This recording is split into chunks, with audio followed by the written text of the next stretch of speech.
Ystävyys ja kaverisuhteet ovat päivän aihe, eli tuntuuko kavereiden tai ystävien löytäminen joskus toivottoman vaikealta tai työläältä? Tervetuloa hyvä kuulija, minä olen Eija tuttu tunteesta ja kysyn, kuinka monta kertaa sinä jaksat aloittaa alusta kaveri- ja ystävyyssuhteiden luomisen?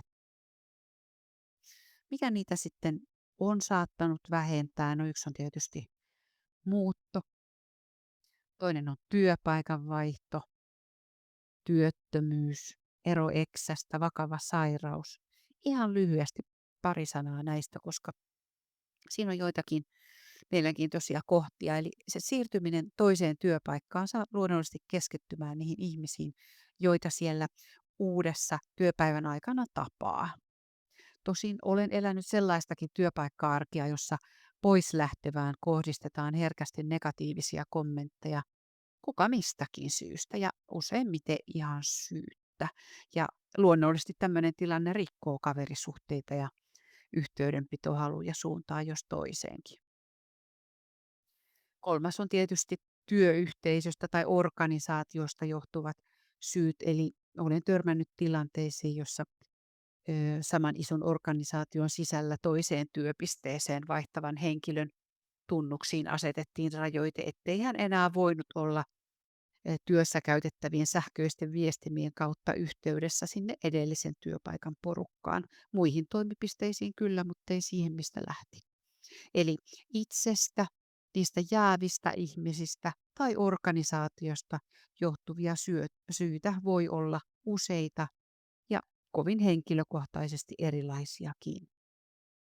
No työttömyydessä oli se työttömäksi jäämisen syy mikä hyvänsä, työttömäksi jäävä sekä työyhteisön puuttumisen vuoksi ö, syrjäytyy keskinäisestä kanssakäymisestä että muiden ihmisten eli naapureiden samalla alueella asuvien työaktiivisten sukulaisten, jopa työnantajien taholta syrjäytetään kovin helposti.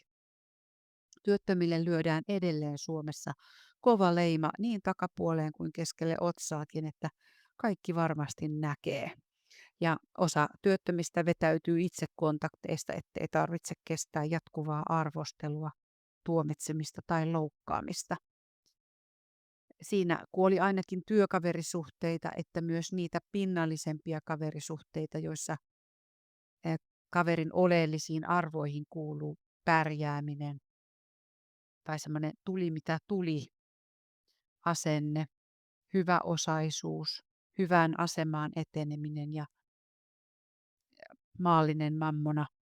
Eli katsotaan, että emme kuulu enää samaan porukkaan. No sitten ero eksästä. Kun minä olin nuori, ihan oikeasti pikkunuori, minulla oli 34 serkkua. Puoli vuotta myöhemmin heitä oli enää 2. Tämän sai aikaan vanhempien ero. Eli isän suku ei halunnut enää millään tavoin pitää yhteyttä tai edes muistaa meidän olemassaoloa.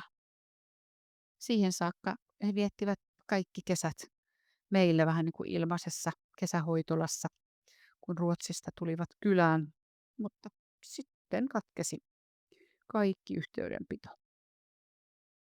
Omassakin avioerossa menetin kaikki yhteisen elämämme aikana tapaamani kaverit ja ystävät. Ja se oli vähän sellainen ilmapiiri, että jos et ole meidän kanssa, olet meitä vastaan. Ja tuntui vähän hassulta. No, vakava sairaus, ihmisen sairastuminen on sellainen, joka näyttäytyy, että ihmiset kaikkoavat herkästi esimerkiksi syöpään tai dementiaan sairastuneen ympäriltä. Syöpäsairaan kanssa kohdatessa saattaa omissa ajatuksissa alkaakin kolkutella sellainen pienen pieni ajatus oman elämän rajallisuudesta, että sama saattaa ehkä pahimmissa painajaisissa ilmaantua minullekin. Siksi on helpompi olla tapaamatta.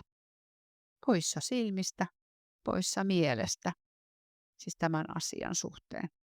No dementiaan sairastuneen kohdalla vähän sama juttu, mutta ihan erilainen. Eli enhän minä vielä pitkiin aikoihin ole siinä iässä. Ja toisaalta se kysyy aika paljon kärsivällisyyttä ja valtavan annoksen lempeyttä ja rakkaudellisuutta kohdata dementoituva ihminen. Hän, joka tavallaan vähitellen muuttuu varjoksi siitä, joka hän joskus oli. Muuttuu ihan toiseksi ihmiseksi, tavallaan sellaiseksi tuntemattomaksi, johon tarvitsee harva se päivä tutustua uudelleen. Masennukseen tai työuupumukseen sairastunutta saatetaan jopa syyttää siitä, että on itse ajanut itsensä tilanteeseen, jossa nyt on, ja joka tapauksessa kartetaan, koska on vaikea suhtautua, kun pitäisi kohdata ne samat asiat itsessään sisällä. Pitäisi on huono sana. Se tilanne houkuttelee kohtaamaan.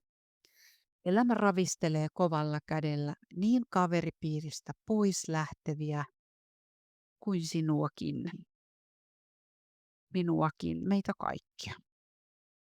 Ne ulkoiset vaatimukset kavereille, ystäville ja sille kaverisuhteelle, ystävyyssuhteelle ovat kovat. Uskoitpa sitten somea tai lehtien lööppejä, aivan mahdottomia vaatimuksia ja kohtuuttomia ohjeita ja listoja annetaan ihmisille. Annetaan ymmärtää, että vasta niitä noudattamalla kelpaa kaveriksi ja saa ystäviä. No mitä sitten tehdä? Esittääkö iltapäivälehden listan mukaiset kaverikriteerit täyttävää tyyppiä vai lähteäkö muuttamaan itseään ihan pohjaa myöten, et kelpaa?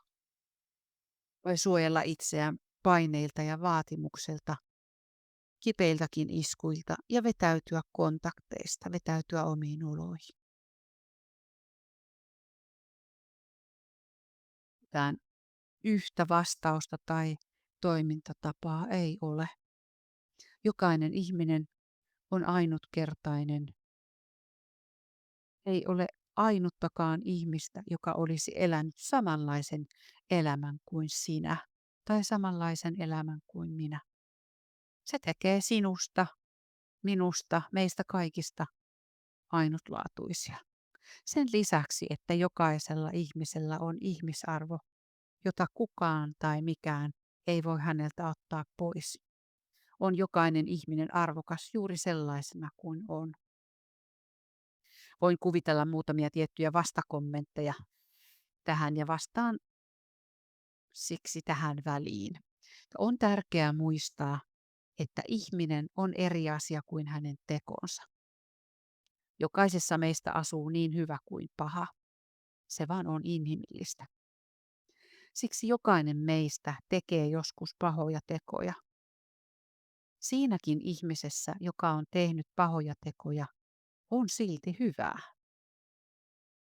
Oleellinen toivo on siinä, että vahvistamalla hyvää, ravitsemalla hyvää, saa hyvä enemmän tilaa ja pahan valtaama alue pienenee. Jotta opimme säätelemään omaa käyttäytymistämme niin, että olemme kykeneviä osallistumaan tähän yhteiskuntaan satuttamatta itseämme tai muita ja voimaan hyvin meitä ympäröivässä maailmassa. Pohjautuu kokonaisuus siihen, että tutustumme itseemme aika ajoin. Silloin kun omat keinot tähän ovat jumissa tai riittämättömiä, terapeutit voivat auttaa tässä.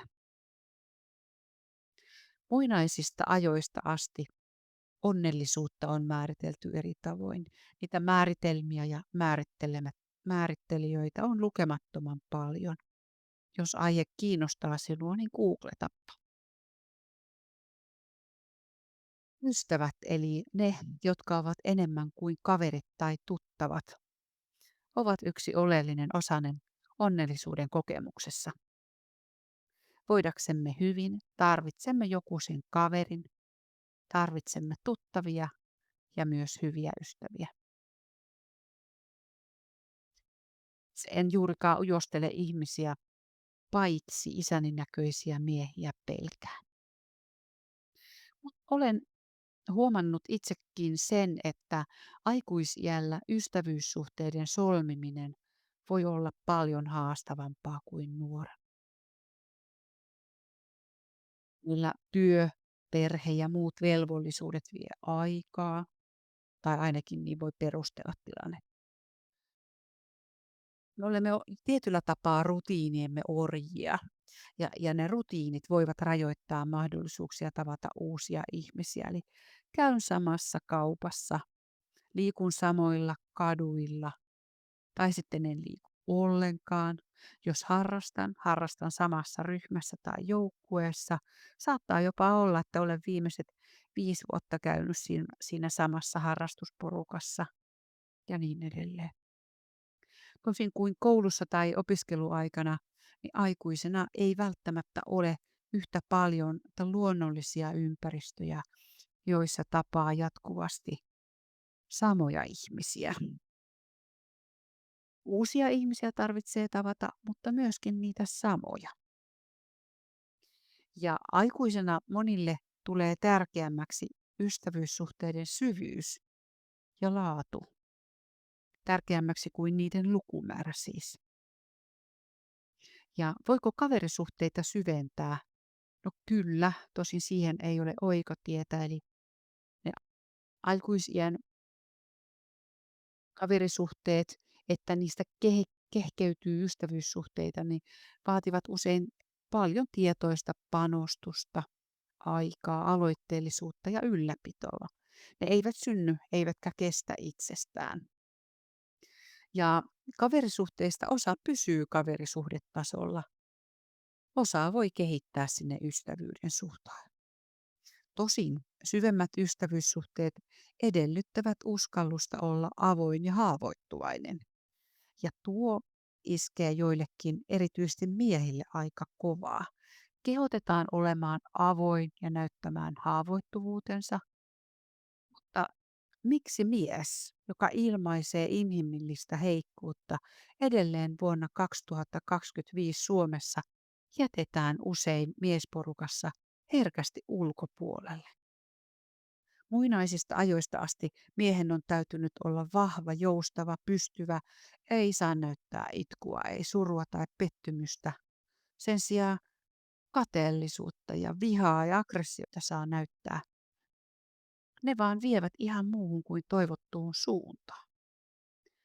Tunteet ja erityisesti miesten ilmaisevat tunteet ovat edelleen meillä yksi niistä tabuista, joista ei ole puhuttu tarpeeksi, eikä edelleenkään puhuta tarpeeksi.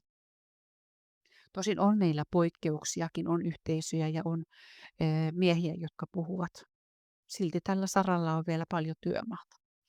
Takaisin siihen ystävyysasiaan. Eli mikä sitten helpottaa ystävyyssuhteiden luomisessa aikuisiällä, niin se, että hakeudumme paikkoihin, joissa tapaamme samoja ihmisiä säännöllisesti. Silloin ne ihmiset, joita olemme tavanneet, ö, on meille jollakin tavalla jo hyvän päivän tuttuja. Näistä tuttavuussuhteista saattaa kehkeytyä kaverisuhteita ja sitä kaverisuhdetta voi sit ajan kanssa voimien ja mahdollisuuksien mukaan yrittää syventää ystävyyssuhteeksi.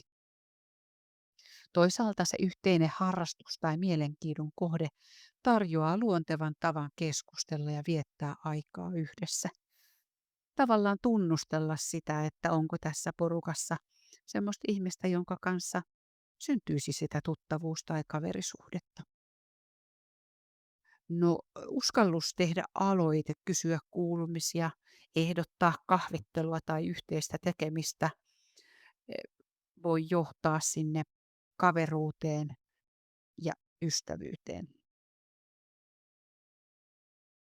Se, että on avoin uusille ihmisille ja osoittaa aitoa kiinnostusta heitä kohtaan, kyselee ja kuuntelee, erityisesti kuuntelee ja on läsnä aktiivisesti.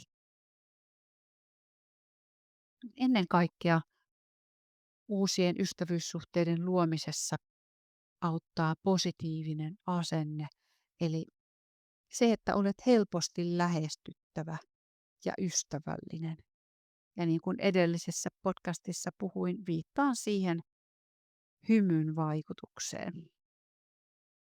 Toisaalta ystävyys on kaksisuuntaista, eli silloin kun sinulla on tuttavia, silloin kun sinulla on kavereita tai ympärilläsi on ihmisiä, ole valmis panostamaan siihen ihmissuhteeseen ja vastaamaan toisen aloitteisiin. Kaikista kohtaamisista, nyt puhutaan siis ei enää tuosta positiivisesta asenteesta tai kaksisuuntaisesta panostamisesta, vaan ylipäätään kaikista ihmiskohtaamisista ei synny syvää ystävyyttä ja se on ok. Myös kevyemmät tuttavuudet ovat arvokkaita. No, toistanko itseäni mahdollisesti? Nimittäin kun puhutaan yksinäisyydestä, kavereista, keskusteluseurasta, kumppanin löytämisestä tai sosiaalista suhteista jostakin muusta näkökulmasta, niin aika usein asiat kiertyvät samoihin perusteisiin. Vielä on vastaamatta yksi kysymys.